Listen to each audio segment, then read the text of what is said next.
Sim. Sim, beleza.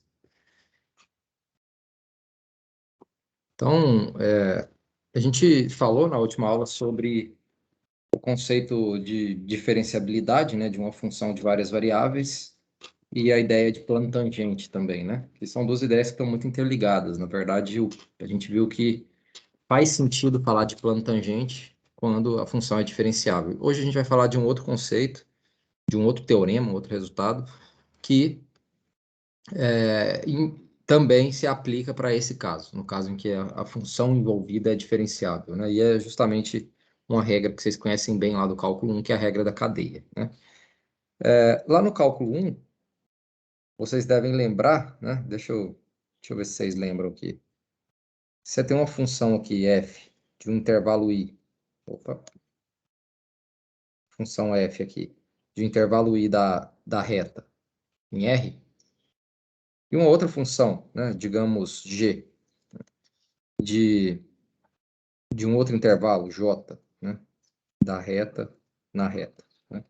De modo que esses intervalos i e j têm alguma interseção, né? Aliás, eu tô pensando mesmo na imagem, né? Na verdade, a imagem da f, vamos pensar assim, né? Por simplicidade, pensar que a f de i está contida em j, né? Só para fazer sentido o que eu vou escrever aqui. Não precisava disso tudo, mas pelo menos assim eu sei que vai funcionar. Então, quando você tinha uma composição lá, né? F composta com G, né? Aplicada num T, né? Que é, você aplica você primeiro, aliás, é ao contrário que eu queria fazer, né? A G de J contido em I, né? Porque primeiro a gente aplica a G. Eu queria escrever isso aqui, ó. G de J contido no domínio da F, né? Então, dado um ponto, né? Ou pelo menos o que a gente precisaria era isso aqui, né? G de T pertencente a I, né? Vamos pensar assim. Vocês devem lembrar que se a F e a G são deriváveis, essa composição também é derivável no ponto T, né? Quando você pega um T aqui pertencente a J, né? Então, se T pertence a J, G de J está contido em I, então G de T está em I, né? Em particular, essa condição vai ser satisfeita. Essa composição aqui é derivável. Aí me digam vocês aí, qual que é a derivada disso aqui com relação a T, né? Quem quer, ou escrevendo de outra forma aqui, né? Quem que é F bola G linha de T? Alguém aí me ajuda? A gente faz essa conta toda hora, né? A gente usa esse teorema o tempo todo na hora que está calculando derivadas, inclusive derivadas parciais aqui. A gente, no fundo, está usando sempre esse teorema. Só quero escrever ele formalmente aqui. Qual que era o resultado que a gente tinha lá? F' de G de T vezes G' de T. Isso. O famoso derivada da de fora, aplicado na de dentro, vezes a derivada da de dentro, né? A gente fala assim normalmente. É exatamente isso que diz o resultado. A situação que a gente está interessado agora é parecida com essa, só que eu quero para funções de várias variáveis. Seguindo, né, o script aqui, eu vou fazer para uma função de duas variáveis. Não que isso funcione só para duas variáveis, funciona para três, para quatro, para n variáveis, na verdade, né? Mas para duas é mais interessante de enxergar o que está acontecendo, então a gente faz para duas, mas vocês podem estender isso para mais variáveis aí, né? Então você tem uma função f de R2 em R, né? E aí aqui não faz mais sentido falar de outra função de R2 em R se eu quero fazer a composição, né? Para fazer a composição f com alguma coisa, eu preciso de uma função que chega em R2, né?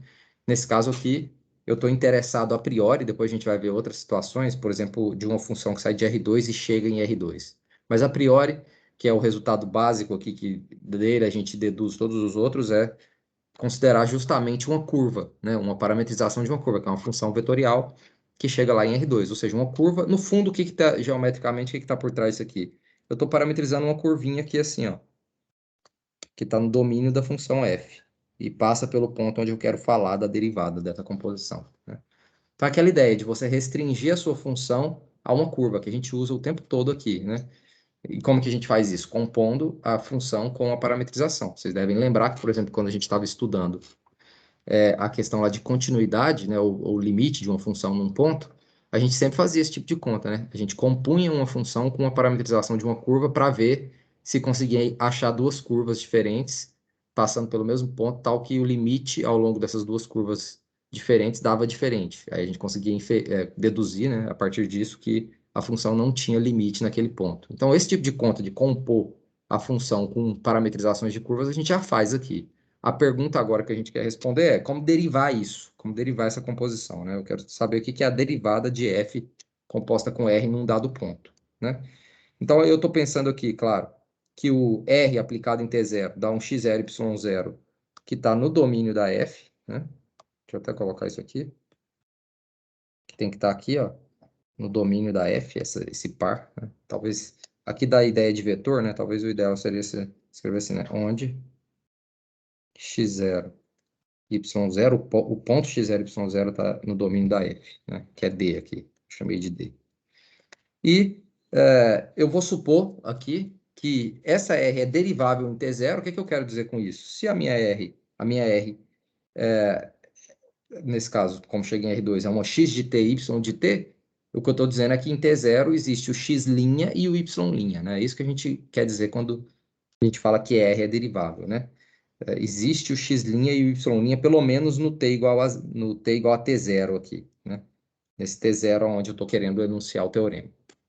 Então, se a R é derivável em t0 e f é diferenciável justamente na imagem desse t0 pela R, ou seja, no x0, y0, aí o teorema vai me dizer o seguinte, que eu posso calcular essa derivada da composição, assim como eu podia fazer lá no cálculo 1, e isso vai dar uma regra bem parecida com aquela que a gente está acostumado.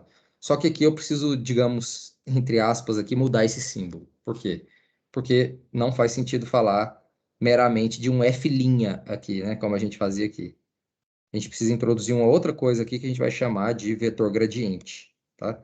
E o vetor gradiente nada mais é isso daqui. É um vetor cuja primeira coordenada é a derivada parcial com relação a x e a segunda coordenada é a derivada parcial com relação a y. Então ele é um vetorzinho.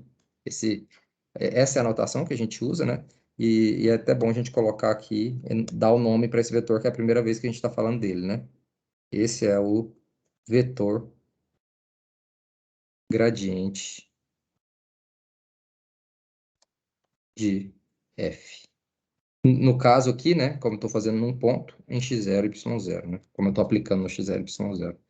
É o vetor gradiente. O que é o vetor gradiente? Ele é só um vetor cuja primeira coordenada é uma coisa que vocês conhecem, derivada parcial com relação a x, no x0, e a segunda coordenada é a derivada parcial com relação a y no x0 e y0.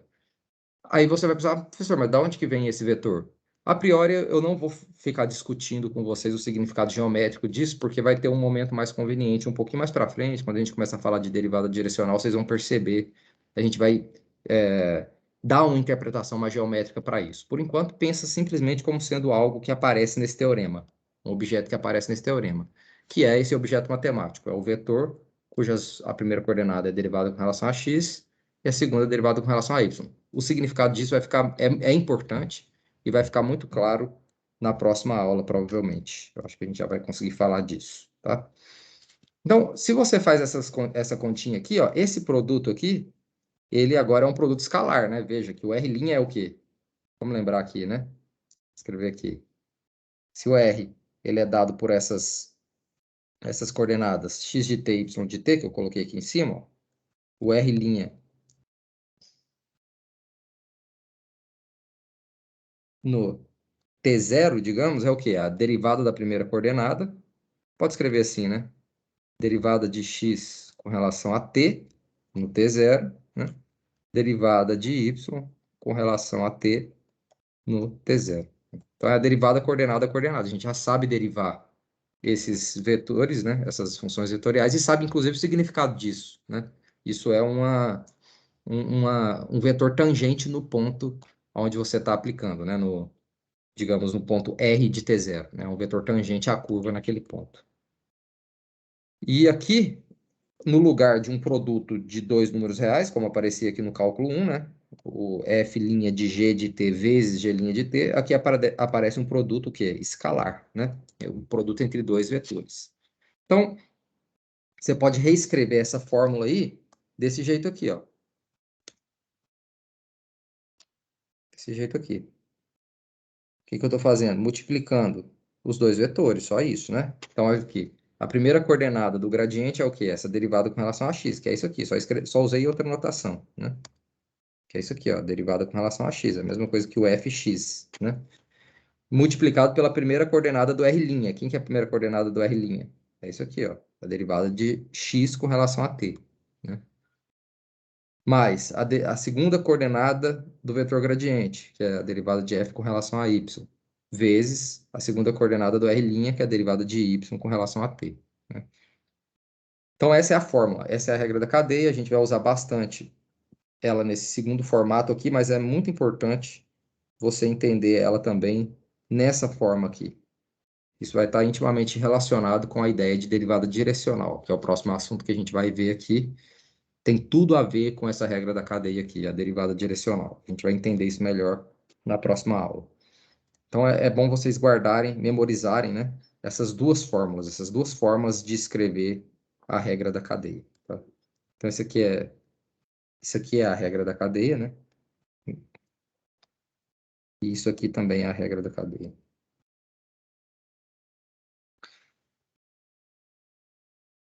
Aqui foi só para vocês lembrarem, né? Vou apagar essa página aqui.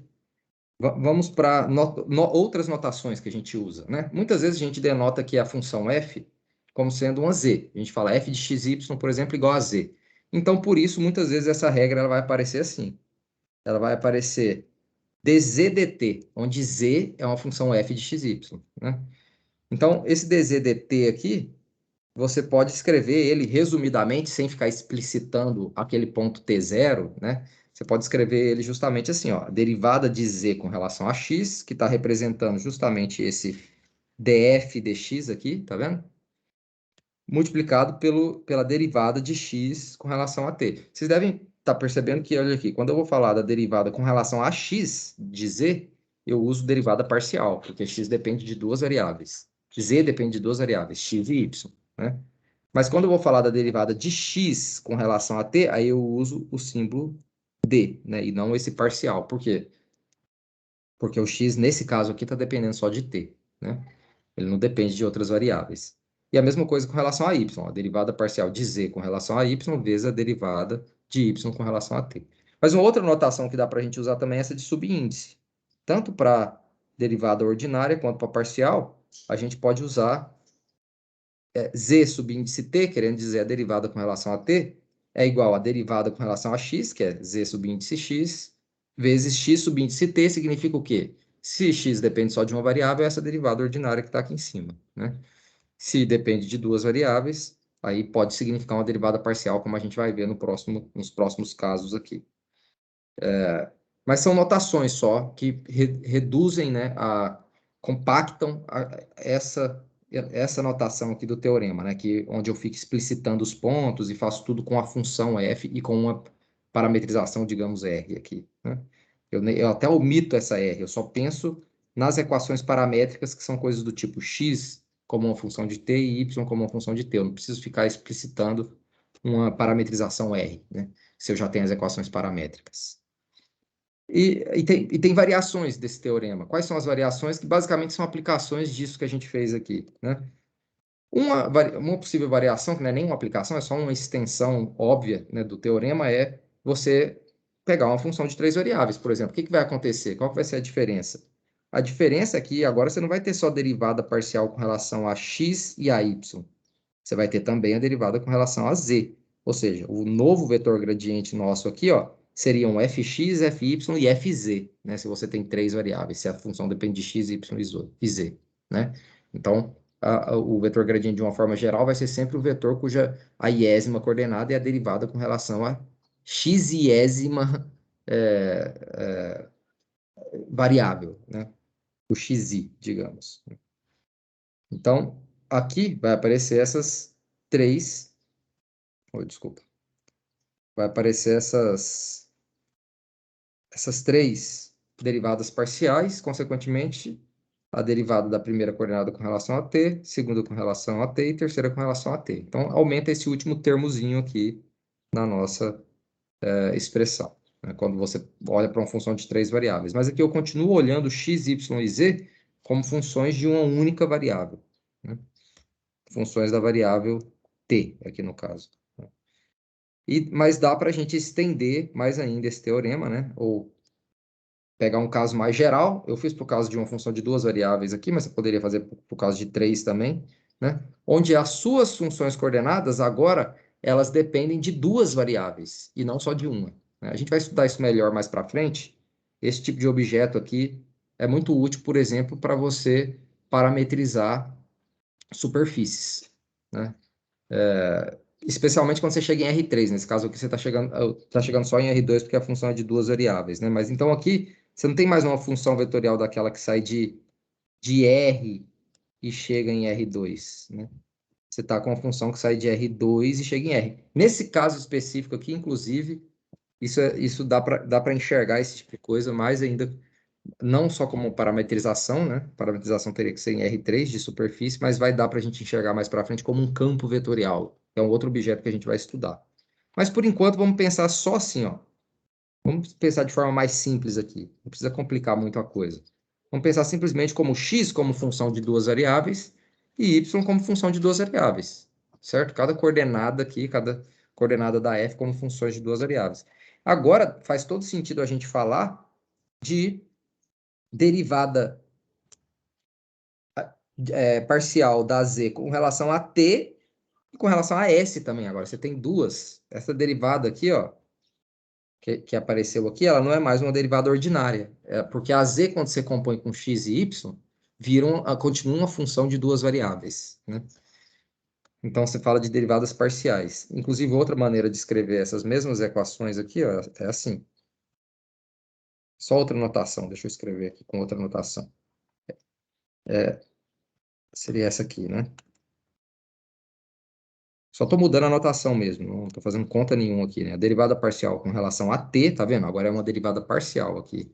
Vai ser a derivada parcial de z com relação a x, quando você olha ela como função de x e y, vezes a derivada parcial de x com relação a t, tá vendo que aqui não é mais a derivada ordinária, como eu fiz aqui em cima, né? Agora é parcial, porque x depende de duas variáveis, t e s, né? Mais a derivada parcial de z com relação a y, vezes a derivada parcial de y, desculpa, com relação a t, né? E analogamente, essa outra fórmula aqui, ela pode ser escrita nessa notação de Leibniz aqui também, né? Derivada parcial de z com relação a t, igual a derivada parcial de z com relação a x, derivada parcial de x, aqui eu estou fazendo com relação a s agora, né?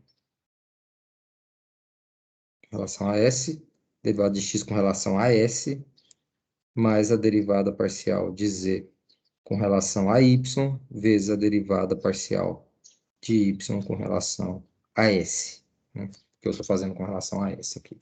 São só duas formas de escrever a mesma fórmula, né? Ok, pessoal? Só uma coisa que algumas pessoas gostam de usar aqui, para ajudar a lembrar dessas fórmulas, é esse diagrama aqui. Qual que é a ideia do diagrama? Você monta aqui, né? O z, seria a sua primeira variável, é a própria função, né?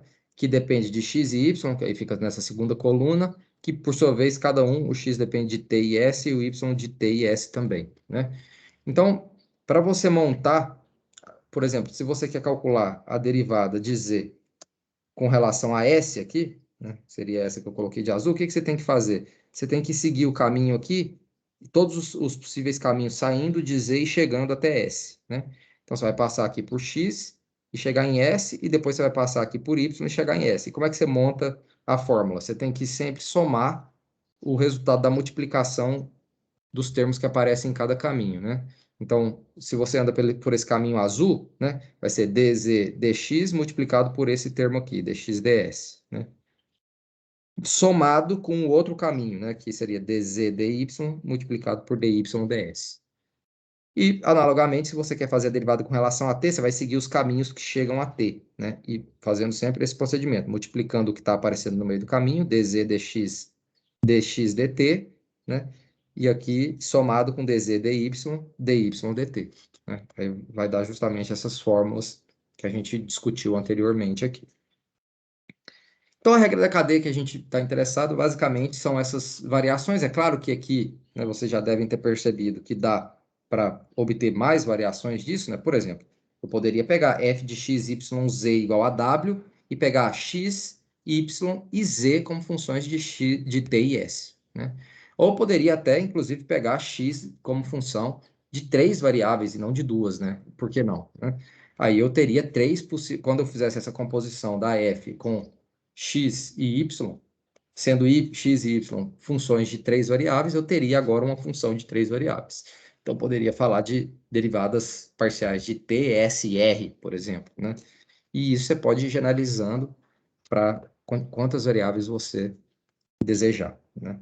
Não tem restrição alguma. O teorema sempre vai se aplicar, porque quando você faz a derivada parcial aqui, você vai aplicar o teorema como se você estivesse aplicando ele para uma única variável. Por quê? Porque você mantém, quando você faz derivada parcial com relação a t, você está mantendo o s constante.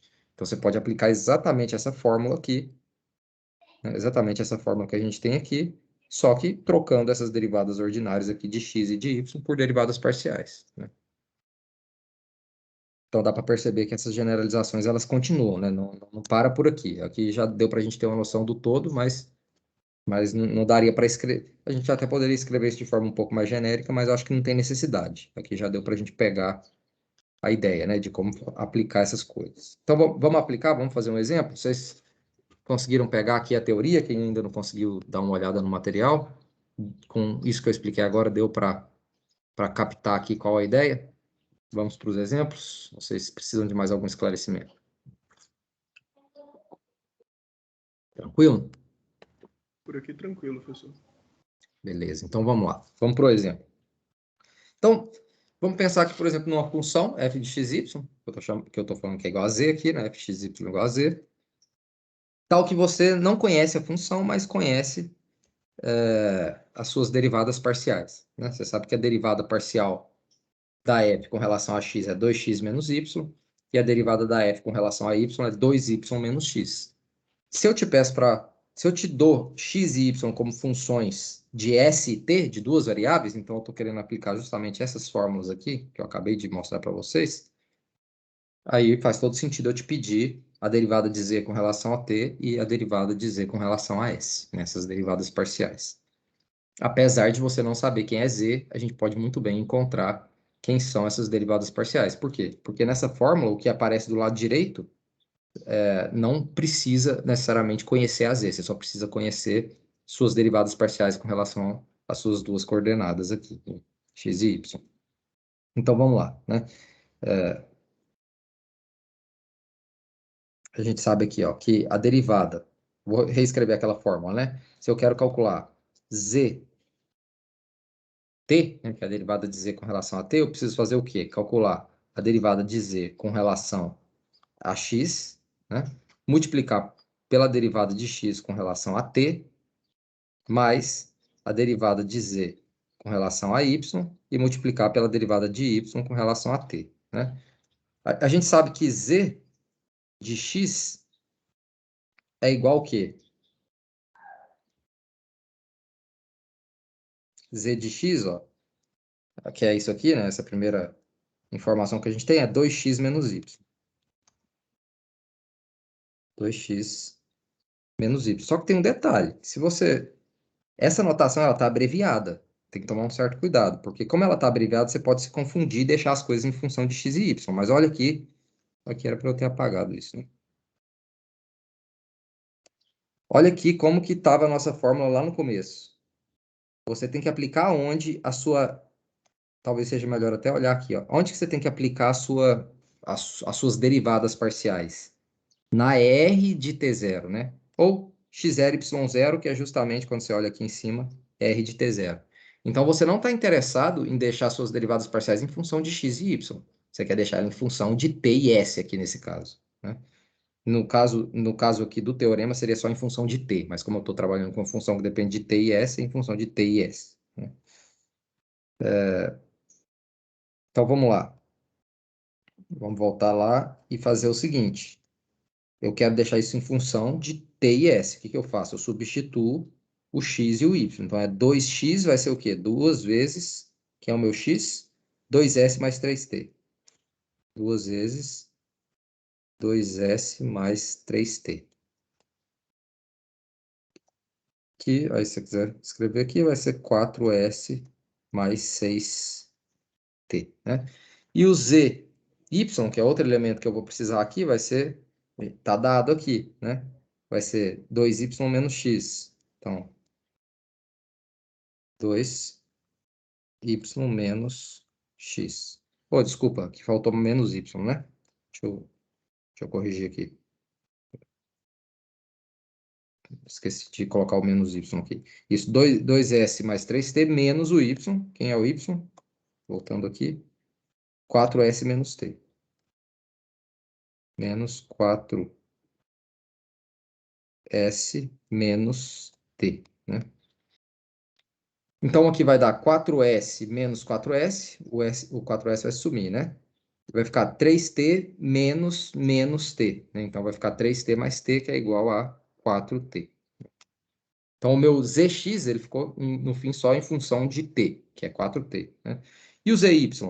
A mesma coisa, né? Então, vai ser 2 vezes 4s menos t, que é o y, né? Menos x, que é 2s mais 3t, né? Isso vai dar quanto? Vai dar 2 vezes 4, 8s, menos 2s, vai dar 6s, né? Aqui vai dar menos 2t, menos 3t, menos 5t, né? Aí eu consegui deixar o meu zx e zy em função de t e s, né? E o x de t e y de t? É só derivar, né? X de t, derivada de x com relação a t é o quê? É a derivada parcial dessa funçãozinha aqui, ó, que é o x, né? 2s mais 3t. Qual que é a derivada com relação a t disso aqui? 3, né? E por fim, o yt vai ser igual ao quê? A derivada dessa funçãozinha aqui, ó, que é o 4s menos t, com relação a t, que é menos 1. Então, a gente já pode montar aqui a derivada, né? Quem que é o zx, aqui no caso? Oh, desculpa. O zt, né? zt, né? Que se você quiser, você pode anotar assim também, né? Z é derivada de z com relação a t. Vai ser o produto de zx com xt, então vai dar 4t vezes 3, né? 3 vezes 4t, mais 6s menos 5t vezes Professor, menos 1. Sim, pode falar. só uma coisa que eu acho que ficou errada é que nos DX ele seria 7T. Ah, eu coloquei errado aqui? Não, é na hora do cálculo mesmo. Ah, aqui na conta, né? Deixa eu só corrigir aqui, então. Aqui deu 4s menos 4s, zerou, né? Aqui, é verdade. Eu esqueci de multiplicar o 2 aqui, né? Então, vai ser 2 vezes 3, 6t, mais t, né? Tem razão, obrigado. É isso mesmo. Então, 7t. Então, corrigindo aqui embaixo também, né? Vezes 7t, né? Aí, aqui tá certo, né? Eu estou multiplicando o zy por yt, né? Que é menos 1. Pronto. Então, a gente conseguiu chegar à conclusão que zt é igual a quê? Vai ser 21t mais 5t, né? Porque esse menos com esse vai dar mais 5t. Então, vai dar 26t menos 6s. Mas se eu não errei nenhuma conta, então esse é o zt. Vocês já devem ter pegado o segredo aí, né? Se você quer fazer agora a conta para zs, né? Basta a gente calcular agora quem? O xs e ys, porque a gente já tem o zx e o zy, que são objetos que vão aparecer ali, né? Então, por outro lado,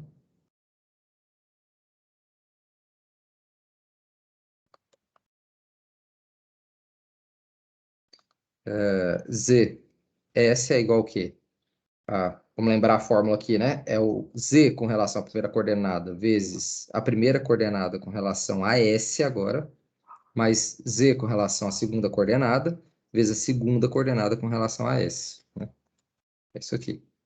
Isso vai dar o quê? Z com relação a X a gente já viu, é 7t, né?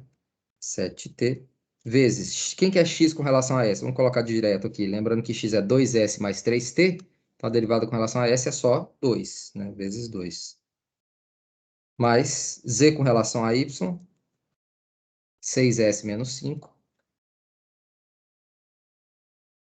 vezes a derivada de Y com relação a S. Que é a derivada de Y com relação a S, 4, né? Que é 4S menos T, o Y. Isso vai dar o quê? Vai dar 14T. Não, peraí, faltou alguma coisa aqui, né? 5T. Ok. 5T, né? Vezes 4, né? Então vai dar 14T mais 6 vezes 4, 24S menos 20T,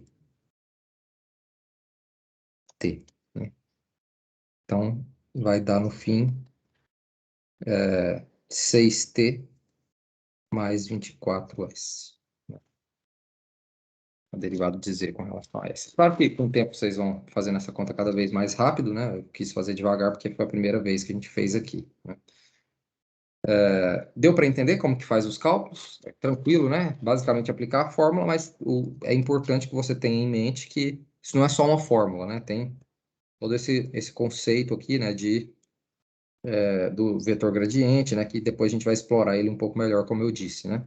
Essa ideia do que você está fazendo, no fundo você está compondo uma curva, uma parametrização de uma curva com função, é como se você estivesse olhando a função restrita àquela curva, né? E aí você aprende a encontrar essa derivada aí, essa derivada da composição, né, como sendo um produto escalar entre dois vetores que envolvem derivadas, né? Um que envolve a derivada da f, que é esse gradiente, e o outro que envolve a derivada da r, né? Vamos para um último exemplo aqui, aí depois a gente abre para discussão aí. Vamos considerar um exemplo um pouco mais aplicado aqui, né? Tendo em mente esse significado mais, digamos, geométrico, né, da regra da cadeia, que é a ideia de você restringir a sua função de várias variáveis a uma curva, né? Então, se você imagina, por exemplo, uma partícula se deslocando em cima de uma placa, onde você conhece a função temperatura, você sabe em cada pontinho da placa. Imagina uma placa aqui no plano XY, em cada pontinho dessa placa você conhece qual o valor da temperatura naquele ponto, dado em graus Celsius, por exemplo, né? Então, uma pergunta que faz sentido, né? Vamos supor que sua partícula está fazendo um movimento ali, em cima de uma curva, né? E aí faz sentido você perguntar assim, quando que a partícula passa pelo ponto onde está mais quente, né? Qual que é o ponto de maior temperatura da placa, né? Que a partícula passa, né? Ou seja, você quer olhar só restrito à curva, qual é o ponto de maior temperatura, né? E o de menor temperatura também, né? Vamos supor. Nesse caso aqui, eu peguei uma partícula, por exemplo, que está andando em cima de uma elipse, né? Tá andando em cima de uma elipse, você quer saber quais os pontos em cima dessa elipse que tem maior ou menor temperatura, né? Só que por algum motivo você não consegue saber exatamente a função temperatura, você conhece apenas as variações da temperatura, né, na direção x e y para cada ponto. Ou seja, você conhece as derivadas parciais, né, dessa temperatura aí, né? O que você pode fazer, então, para calcular a temperatura máxima e mínima? Uma coisa que você pode fazer é analisar as derivadas parciais de T, dessa temperatura T, desse T grande aí, com relação ao tempo, que é o T pequeno, né? Porque você sabe que quando essa derivada, quando você faz a composição da T com a parametrização dessa curva, quando você está no ponto de máximo e mínimo, espera-se que a derivada com relação a T, né, se essas coisas são suaves, a derivada com relação a T seja zero, né? Então aí você consegue descobrir os pontos críticos, aqueles que são candidatos a máximos e mínimos, né? Coisas lá do cálculo 1 que vocês estudaram. E aí você calcula a segunda derivada, você consegue analisar também a concavidade, né? Quer dizer, você vai saber se é um máximo ou um mínimo local, né? A depender do sinal da derivada segunda. Se é um sinal positivo, é um mínimo local. Se é um sinal positivo, negativo, um máximo local, né? Então, para resolver esse problema, a gente vai ter que usar a regra da cadeia, né? Porque você não conhece a t, né? Você só sabe as suas derivadas parciais. Não que não dê para descobrir, né, as possíveis caras que essa t poderia ter, né, dadas essas derivadas parciais, mas você não precisa disso. Você só precisa das derivadas parciais para conseguir deduzir aí qual o ponto de máximo e mínimo, né? Então vamos fazer essas continhas aqui. Deu para entender o exercício? Ó, deixa eu ler ele agora. Eu expliquei o exercício antes de ler. Então, seja t uma função que dá a temperatura no ponto xy,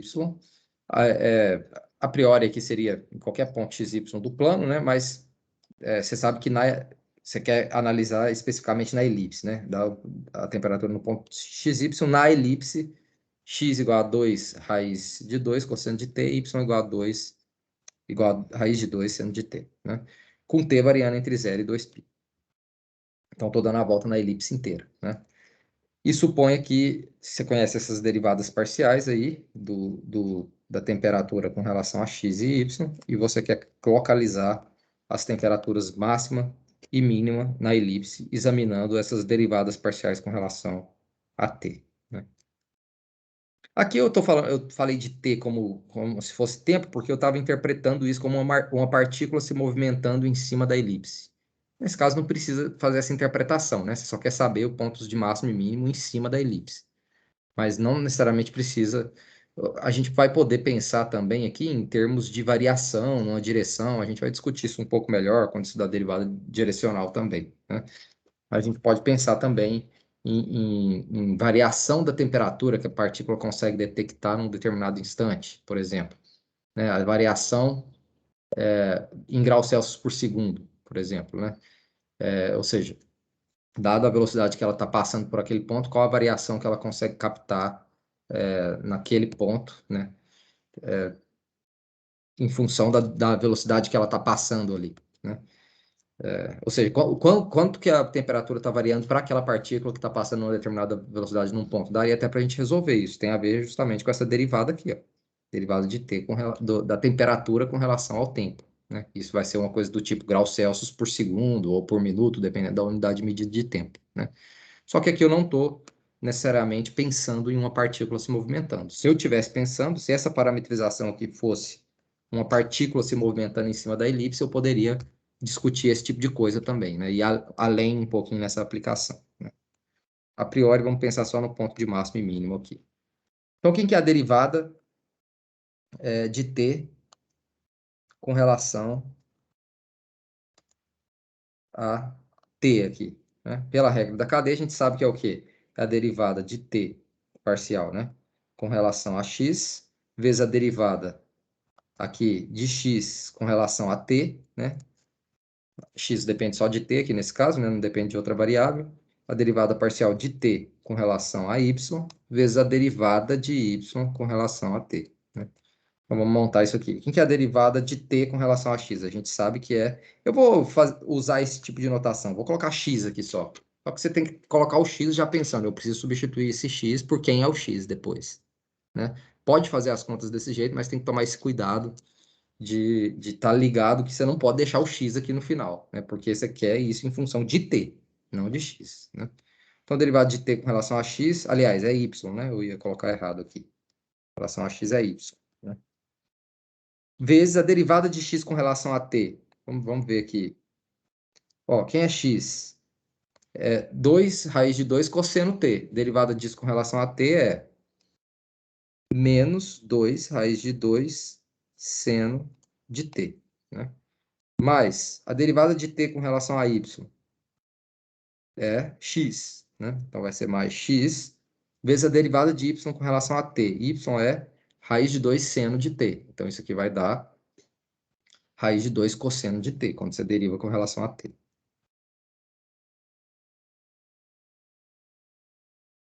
Certo? Aí, no próximo passo, não vamos deixar de substituir, né? Quem é y? Y é raiz de 2 seno t. Então vai ficar raiz de 2 seno t menos raiz de 2, menos 2 raiz de 2, seno t, mais, quem é o x? 2 raiz de 2 cosseno t. 2 raiz de 2 cosseno t, vezes raiz de 2 cosseno t. Então, o que vai dar isso aqui? Veja, raiz de 2 vezes 2, raiz de 2 vai dar 4, né? E seno t vezes menos seno t, então vai dar menos 4 seno quadrado de t, né? Mais 2 raiz de 2 vezes raiz de 2 vai dar 2 vezes 2, que é 4 também, né? 4, e cosseno vezes cosseno, cosseno quadrado t, né? Então, isso aqui é igual a 4 vezes cosseno quadrado t menos seno quadrado de t, né? É que você poderia usar lá o cosseno do produto, né? Mas eu vou preferir deixar isso aqui assim, ó. Vamos só jogar aqui, ó, no lugar do cosseno quadrado, eu vou colocar 1 menos o seno. Então, isso aqui vai dar 4 vezes 1 menos 2 seno quadrado de t. Acho que vai ficar mais fácil analisar assim, porque o que a gente quer aqui, ó, é justamente encontrar os pontos críticos, né? Para descobrir quem são os candidatos a máximo e mínimo. Como é que eu faço isso? Eu tenho que igualar isso aqui a zero, né? Isso implica que a derivada disso aqui com relação a t é igual a zero, se somente se, isso aqui, porque eu estou querendo os pontos críticos, né? Lembrar disso aqui, né? Pontos críticos. Isso aqui é igual a zero, se somente se 4 vezes 1 menos 2 seno quadrado de t igual a zero, né? Mas isso aqui vai ser zero, se somente se o seno quadrado de t é igual a... O que está aqui dentro tem que ser zero, né? Então, vai ficar igual a 1 sobre 2, né? 1 sobre 2. Ou seja, só se o seno, somente se o seno de t for ou 1 sobre raiz de 2 ou menos 1 sobre raiz de 2. Então, tem que ser mais ou menos 1 sobre raiz de 2. Quais são os ângulos que satisfazem isso daqui? O seno de t igual a mais ou menos 1 sobre raiz de 2. Vamos lembrar aqui, né? A gente sabe, um ângulo que a gente conhece bem, que satisfaz isso, é o ângulo π sobre 4, né? Vou fazer aqui o círculo trigonométrico só para a gente lembrar, né? Então, está aqui no círculo trigonométrico de raio 1, né? A gente sabe que aqui, ó, t igual a π sobre 4, o que vai acontecer? O seno, né, que é isso aqui, vai ser, no caso aqui, 1 sobre raiz de 2, né? Se você pega t como sendo π sobre 4 mais π sobre 4 mais π sobre 4, ou seja, 3π sobre 4, né? Porque você faz π sobre 4 mais π sobre 4, você chega aqui no π sobre 2, né? Que é 2π sobre 4. Aí você vem mais π sobre 4 aqui, vai dar o mesmo valor aqui do seno, né? Continua sendo 1 sobre 2, né? Se você continua com isso e chega aqui no ângulo cuja redução ao primeiro quadrante dá π sobre 4 também, seria o mais π sobre 4, que aí vai dar π, né? Mais π sobre 4, então vai dar 3, 4, 5π sobre 4, né? T igual a 5π sobre 4. Também é um ângulo, mas aqui não dá 1 sobre raiz de 2, mas dá menos 1 sobre raiz de 2, que é esse valor aqui, né? Menos 1 sobre raiz de 2, aqui, né? E por fim, você pode continuar com essa mesma conta, né? E chegar no que está no quarto quadrante aqui, cuja redução ao primeiro quadrante é o π sobre 4, ou seja, vai dar o ângulo aqui T igual a 7π sobre 4.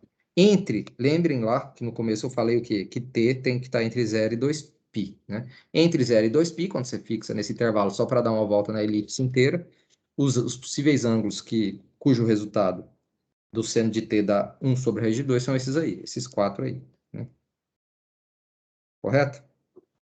Então, se implica que t, né, é igual a π sobre 4 ou t igual a 3π sobre 4 ou t igual a 5π sobre 4 ou t igual a 7π sobre 4. São todos os possíveis pontos críticos dessa função t grande, né? T de x de t e y de t, né? Essa função t quando ela está dependendo do parâmetro t pequeno, né? Do tempo aqui, digamos. Se a gente for pensar isso em termos de tempo.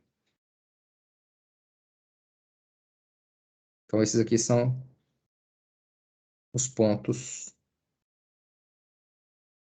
críticos, né? E a derivada com relação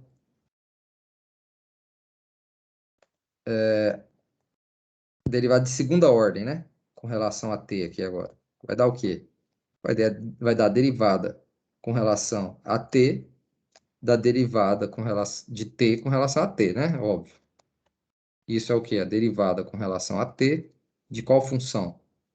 4 menos 8 seno quadrado de t, né? Só relembrando aqui, né? Multiplicando aqui, né? 4 vezes menos 8 seno quadrado de t. Então, quem que é a derivada disso? Vai ser, a derivada de 4 é 0. A derivada de menos 8 seno quadrado vai dar menos 8 vezes 2, né? Então, menos 16 seno de t vezes a derivada do seno, cosseno de t. Então, o que a gente tem aqui? Que o sinal da derivada, né, de segunda ordem é positivo quando, para esses pontos aqui, vai ser positivo quando o sinal do seno e do cosseno são opostos, né? Por quê? Porque tem um sinal de menos aqui, né? Quando o seno tem sinal negativo e o cosseno positivo, ou vice-versa, o seno positivo e o cosseno negativo, vai dar menos, com menos dá mais, né? Então, essa derivada aqui, ela é maior do que zero aonde? Se t é igual, onde que o seno e o cosseno têm sinais opostos? No segundo e no quarto quadrante, né? Porque no primeiro e no terceiro, no primeiro o seno e o cosseno são positivos, e no terceiro o seno o seno e o cosseno são negativos, né? Então, é só o segundo e o quarto. Ou seja, para t igual a 3π sobre 4 e t igual a 7π sobre 4.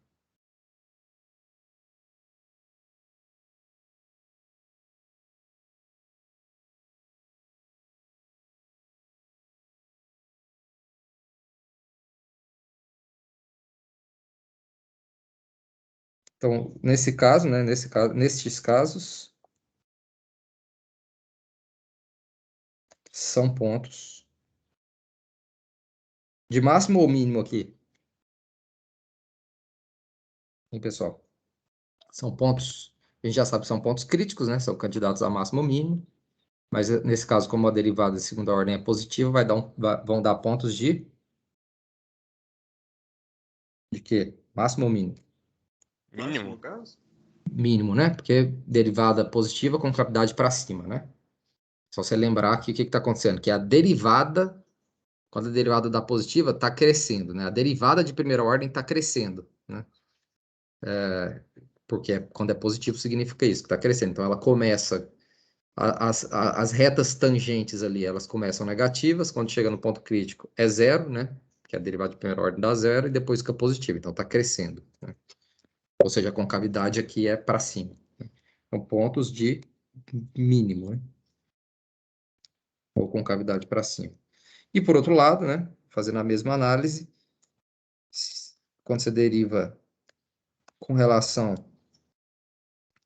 a derivada de segunda ordem com relação a t, vai ser negativa se você pega t igual a π sobre 4 ou t igual a 5π sobre 4, que são os candidatos que estão no primeiro e terceiro quadrante, respectivamente. De modo que esse produto aqui dá sempre uma coisa positiva, com esse sinal de menos na frente dá negativo. Então, nesses casos aqui, a gente tem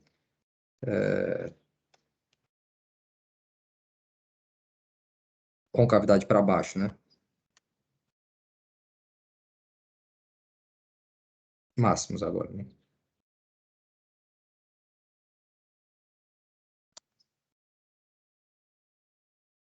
A priori, a gente não sabe se isso é... O ideal é colocar locais aqui, né? Porque esse tipo de análise só garante que são máximos ou mínimos locais, né? Não dá para você ter certeza se é absoluto, né? Que tem máximo e mínimo absoluto essa função, mas como eu não conheço a função, não tem como eu decidir se eu estou admitindo máximos e mínimos absolutos, né?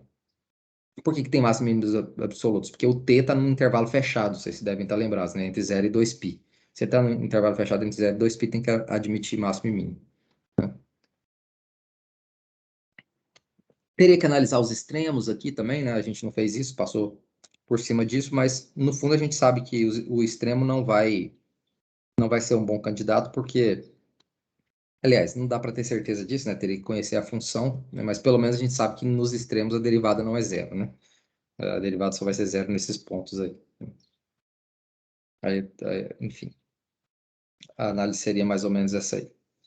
Tranquilo, pessoal? Então, é essa a ideia, né? Regra da cadeia, a gente vai ficar mais ou menos por aqui.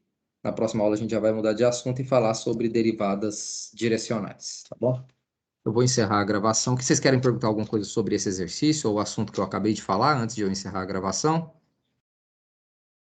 Se não, eu encerro a gravação e a gente vai para as dúvidas e exercícios gerais aí, sobre qualquer assunto. Sem perguntas? Então, vou encerrar aqui agora. Fiquem à vontade.